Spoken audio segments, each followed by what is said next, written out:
Welcome to CAD CAM Legend. In this tutorial, I will show you how can you use the subtract command inside SolidWorks 3D.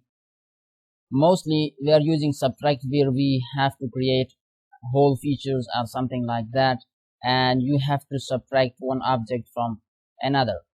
And we will look later at the union command. Okay, how can you make unity within two objects that have some solid state? Okay, so if for example you want to create a hole inside this solid object, or you want to subtract this from this object, what you can do, you can just enter SU.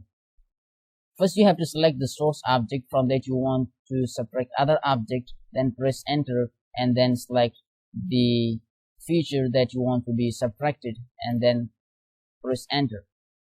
Now actually you can see here in 3DO that we have created a hole. So hopefully you understand.